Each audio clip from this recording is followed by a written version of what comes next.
Hi అండి, నమస్తే. Welcome back to Chandrika's kitchen. Chandrika's కిచెన్లో ఈరోజు మనం హెల్దీ అండ్ టేస్టీ మినపసున్నులను ప్రిపేర్ చేస్తున్నామండి. చాలా అంటే చాలా బాగుంటాయండి. ఇవి ఆరోగ్యానికి కూడా ఎంతో మంచిది. చిన్న పిల్లల నుండి పెద్దవాళ్ళ వరకు ప్రతి ఒక్కరూ కంపల్సరీగా తినాల్సిన హెల్దీ ఫుడ్ అనమాట. రోజుకి ఒక్కటన్నా చాలండి, తిన్నా ఆరోగ్యం అనేది మన చేతుల్లో ఉంటుంది. సో ఆ ప్రాసెస్ ఏంటి, ఎలా ఉండబోతుంది అనేది మనం వీడియోలోకి వెళ్ళిపోదామండి. ముందుగా స్టవ్ మీద మనం ఒక మందపాటి బాండీని పెట్టేసుకుంటున్నానండి. ఈ మందపాటి బాండీ పెట్టుకోవడం వల్ల ఏంటంటే పప్పు అనేది తొందరగా మనకి మాడకుండా ఉంటుందన్నమాట. నేను పప్పు ఎంత తీసుకున్నాను అంటే నేను మీకు ఒకటే కొలత చెప్తున్నానండి. మీరు ఏ గ్లాస్తో అయితే కనుక కొలత తీసుకున్నారు, నేను ఇప్పుడు ప్రస్తుతానికి ఈ డబ్బాతో 2 డబ్బాల వరకు తీసుకున్నానండి. పొట్టు మినపప్పును 2 డబ్బాల వరకు బెల్లం కంపల్సరీ పడుతుందన్నమాట.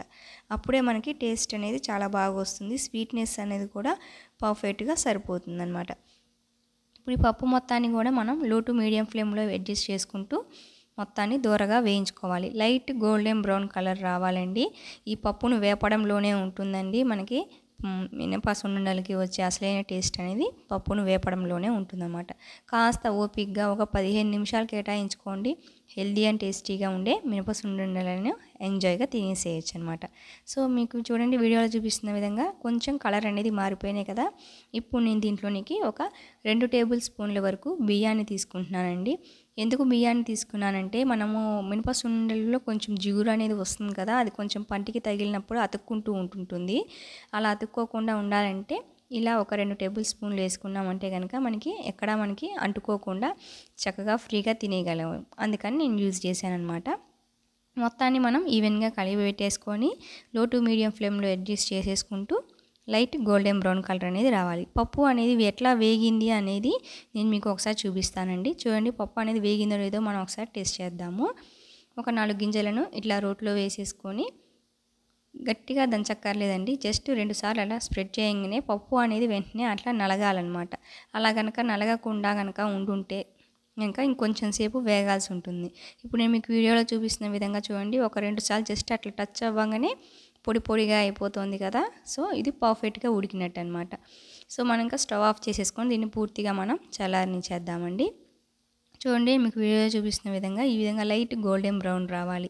జస్ట్ మీకు ఇట్లా రాగానే జస్ట్ నేను మీకు వీడియోలో చూపించిన విధంగా చెక్ చేసేసుకోండి. అదేవిధంగా పూర్తిగా చల్లారిపోయినాక నేను దీన్ని గ్రైండ్ చేసేసుకుంటున్నానండి. స్మూత్గా మెత్తగా కాకుండా కొంచెం బరక అనేది రాణిస్తే టేస్ట్ సున్నుండలకి బాగా వస్తుందన్నమాట. వీడియోలో చూపిస్తున్న విధంగా ఈ విధంగా రావాలన్నమాట. నేను దీంట్లోనికి ఏ కప్పుతో అయితే నేను కొలుచుకున్నానో అదే కప్పుతో 2 కప్పుల వరకు తురిమిన బెల్లాన్ని తీసుకుంటున్నానండి. అలా అదే కరెక్ట్ క్వాంటిటీ కనుక తీసుకుంటే స్వీట్నెస్ అనేది మనకి పర్ఫెక్ట్గా సరిపోతుంది. మొత్తాన్ని కూడా మరొకసారి మనం గ్రైండ్ చేసేసుకుందాం.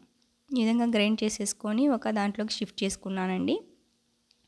నేను దీంట్లోనికి కాచిన నేతిని తీసుకున్నానండి. గడ్డగా ఉండకున్నప్పుడు వెంటనే కొంచెం పొయ్యి మీద పెట్టి కాచుకున్న ఈ నేతిని తీసుకొని దీంట్లోనికి వేసుకోండి. నెయ్యి ఎంత పట్టింది అంటే నేను తీసుకున్న 2 డబ్బాలకి దాదాపుగా 1.5 డబ్బా వరకు నాకు నెయ్యి పట్టిందండి. ఒకసారి మనకి ముద్ద చేసుకోవడానికి చేతికి వచ్చిందంటే అప్పుడు పర్ఫెక్ట్గా సరిపోయినట్టు అనమాట నెయ్యి అనేది. ఒకవేళ అలా రాకపోతే మనకు కొద్దిగా నెయ్యి అనేది యాడ్ చేసుకోవాలి.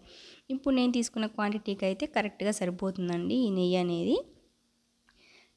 బెల్లము అనేది హెల్తీ, మినపసున్నుండలకి మంచి టేస్ట్ ఫ్లేవర్ని ఇస్తుంది నెయ్యి. చాలా అంటే చాలా బాగుంటాయండి. మీరు ట్రై చేయండి ఒకసారి. మీరు ట్రై చేశాక మీకు ఎలా కుదిరిందో నాకు కామెంట్ సెక్షన్లో కామెంట్ చేయండి. ఈ విధంగా మొత్తాన్ని ఈవెన్గా కలిసేంత వరకు కూడా మనం కలిపేసుకుందామండి. వీడియోలో చూపిస్తున్న విధంగా ఈ విధంగా చిన్న చిన్న ఉండలుగా చేసేసుకొని చూడండి, నేనైతే ఈ సైజ్ వరకు తీసుకున్నాను అనమాట ఉండల్ని. అదేవిధంగా పిండి మొత్తాన్ని కూడా నేను మీకు వీడియోలో చూపిస్తున్న విధంగా మనకి ఏ సైజు కావాలంటే ఆ సైజులో చేసుకోవచ్చు అనమాట. చిన్న చిన్న ఉండలుగైనా చేసుకోవచ్చు. బట్ నేనైతే మీడియం సైజు తీసుకున్నాను అనమాట. మీడియం సైజు ఉండలను ప్రిపేర్ చేసేసుకుంటున్నాను. అంతే అండి, ఎంతో టేస్టీగా ఉండే మినపసున్నుండలు అనేవి ప్రిపేర్ అయిపోయినాయి. సో ఫ్రెండ్స్, మీరు ట్రై చేయండి. మీరు ట్రై చేశాక మీకు ఎలా కుదిరిందో నాకు కామెంట్ సెక్షన్లో కామెంట్ చేయండి. వీడియో నచ్చితే లైక్ చేయండి. మీ ఫ్రెండ్స్ అండ్ రిలేటివ్స్కి షేర్. మరిన్ని సింపుల్ అండ్ టేస్టీ రెసిపీస్ కోసం చంద్రికాస్ కిచెన్ సబ్స్క్రైబ్